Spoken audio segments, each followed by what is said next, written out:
नमस्कार, UP update देख रहे हैं आप और मैं हूं आपके साथ आशुतोष मिश्रा। आज हम फिर लाइफलाइन हॉस्पिटल में मौजूद हैं। लाइफलाइन हॉस्पिटल बीसलपुर जो आधुनिक सुविधाओं से लैस है। यहाँ पर हड्डी रोग विशेषज्ञ हैं डॉक्टर हार्दिक मालपानी जी, जिनसे हम तमाम मुद्दों पर बात करेंगे। उनसे हम जोड़ों के दर्द के बारे में जानेंगे, किस तरह से ये रोग हमारे शरीर में उत्पन्न होता है और किस तरह से इसके निवारण होते हैं और इससे क्या-क्या समस्याएं होती हैं। इन तमाम चीजों पर आज हम बात करने वाले हैं। इससे पहले हम बता दें कि जो बीसलपुर का लाइफलाइन हॉस्पिटल है, यहाँ पर तमाम जो बीमारियां हैं अति आधुनिक आईसीयू बना हुआ है और इसके साथ ही तमाम रोगों के स्पेशलिस्ट डॉक्टर यहाँ पर 24 घंटे बैठते हैं। अभी तक हड्डी रोग की बात की जा रही थी तो हम लोगों को पीलीभीत, बरेली या शाहजहांपुर भागना पड़ता था, लेकिन अब बीसलपुर के लाइफलाइन हॉस्पिटल में हड्डी रोग विशेषज्ञ बैठ रहे हैं और इनसे हम जल्द से जल्द अपना उपचार करवा सकते हैं। हम बात करते हैं। स्वागत है सर आपका बहुत बहुत। नमस्कार।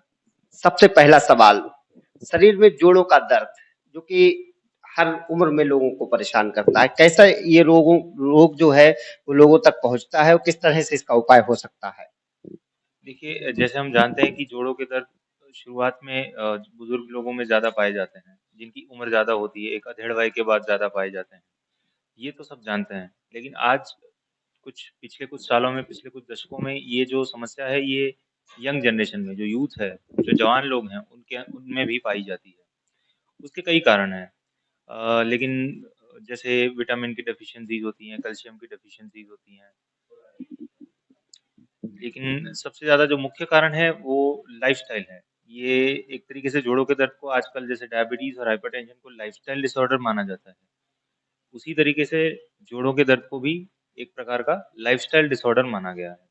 लाइफ़स्टाइल डिसऑर्डर मतलब लाइफ़स्टाइल मतलब जैसे हम खाते हैं, पीते हैं, बैठते हैं, उठते हैं, उसको हमारा लाइफ़स्टाइल माना जाता है। अगर हम गलत तरीके से खाते-पीते हैं, गलत चीज़ें खाते-पीते हैं, गलत तरीके से उठते, बैठते, सोते हैं, जैसे हमारा बैठने का पोस्चर गलत है, उससे भी हमें जैसे कमर का दर्द हो सकता है। मान लीजिए कि हमारा भारत जैसे कृषि प्रधान देश है, यहाँ पे ज़्यादातर लोग और हमारा खास करके उत्तर प्रदेश राज्य, यहाँ पे ज़्यादातर लोग खेती-बाड़ी में रहते हैं, तो उनको बार-बार झुकना पड़ता है कमर से, घुटनों के बल पे बैठना पड़ता है। ये शरीर के लिए एक हो सकता है उनको उसी समय दर्द ना हो, लेकिन ये लंबे समय तक इस प्रकार काम करने से या जैसे मेड्स होते हैं, कोई हाउसमेड्स होते हैं, घर का काम करते हैं, तो वो जैसे झुक के जिस तरीके से करते हैं, उस तरीके का जो पोस्चर है, जो शरीर की जो एक उस समय जो अंग भंगिमा रहती है, वो लंबे समय के लिए नुकसानदायी है शरीर के लिए। मान लीजिए कि कोई झुक के बहुत समय तक ऐसे काम करता है या खेत में बैठ के घुटने के बल बैठ के काम करता है या जैसे हम इंडियन तरीके के सबके घरों में ज़्यादातर टॉयलेट्स होते हैं। वेस्टर्न टॉयलेट्स अभी धीरे-धीरे बनना शुरू हुए हैं। ज़्यादातर घरों में अभी भी देसी टॉयलेट है या कुछ लोग अभी भी खेतों में जाते हैं, वो जिसको लोटा लेके जाना कहते हैं।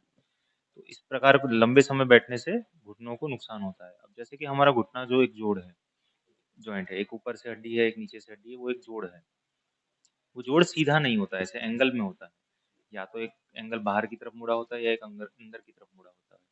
वारस या वाल्गस जैसे अलग-अलग जॉइंट्स कहते हैं। उस एंगल में परिवर्तन हो सकता है। हो सकता है वो कंजेनिटल हो, कंजेनिटल मतलब जन्म से ही हो।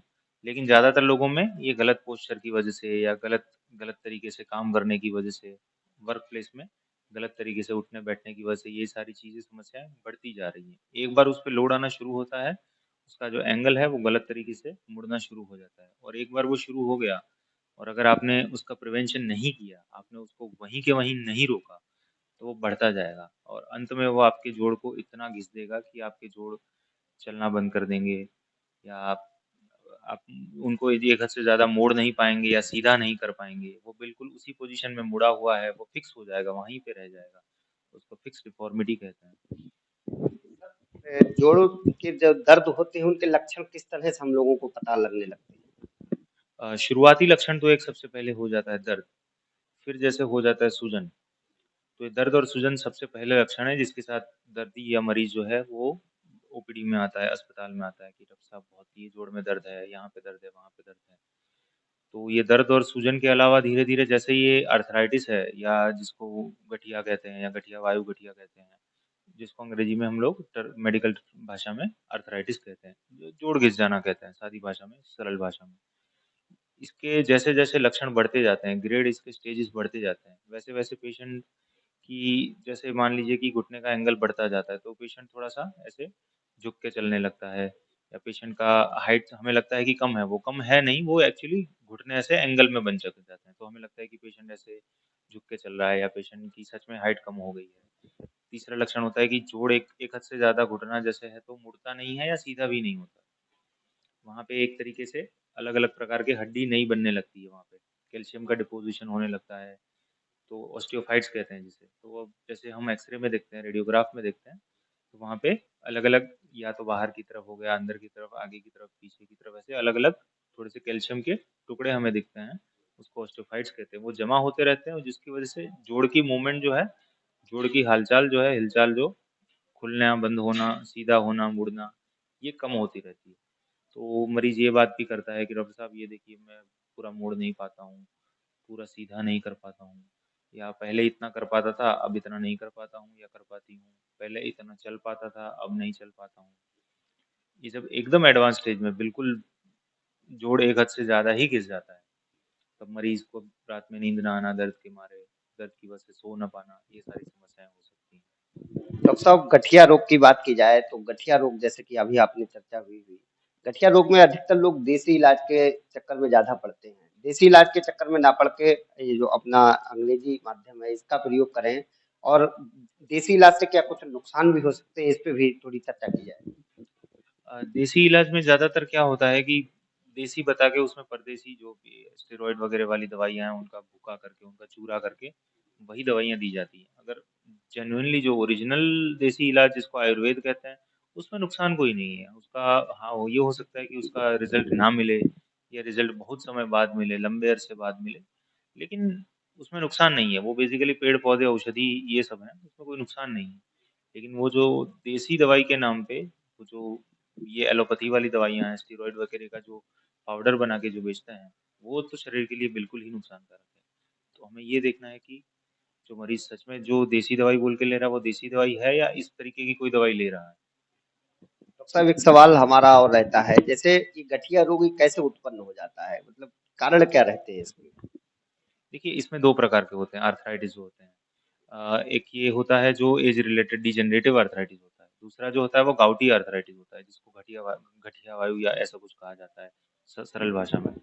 तो ये जो होता है ये किसी एक प्रकार के जो प्रोटीन हैं, जो जो खाद्य पदार्थ हैं, वो सब्सटेंसेस हैं उसमें, वो उसका प्रॉपर तरीके से, योग्य तरीके से शरीर में से निकाल ना होने की वजह से होता है। एक एंजाइम होते हैं जो उसका पाचन करते हैं। जो पाचन ना होने की वजह से जो यूरिक एसिड है वो शरीर में से निकल नहीं पाता है और वो शरीर में खून में बढ़ता रहता है। तो जो यूरिक एसिड की वजह से होता है, वो वायु गठिया, वो छोटी-छोटी हड्डियों में जमा होता रहता है, उसकी वजह से छोटी-छोटी हड्डियों में, जोड़ों में दर्द होता रहता है। और बाकी जो है वो डिजेनरेटिव है, जिसको एज रिलेटेड आर्थराइटिस कहते हैं या वय के उम्र के अनुसार जो होता है वो आर्थराइटिस कहते हैं, उसकी भी हम बात कर चुके हैं। यहाँ पर हमने डॉक्टर हार्दिक मालपानी जी से तमाम मुद्दों पर बात की। हड्डी रोग विशेषज्ञ हैं, उनसे हमने कई गठिया रोग के बारे में बात की, जोड़े में दर्द की बात की। ऐसे ही यदि आप लोगों के मन में भी कोई सवाल हैं तो कमेंट बॉक्स में ज़रूर बताएँ, हम डॉक्टर साहब से ज़रूर पूछेंगे। और लाइफलाइन हॉस्पिटल में बैठते हैं, यहाँ पर आप आकर संपर्क भी कर सकते हैं। कैमरा सहयोगी शरद कुमार दुबे के साथ आशुतोष मिश्रा, यूट्यूब टेक पीलीभीत।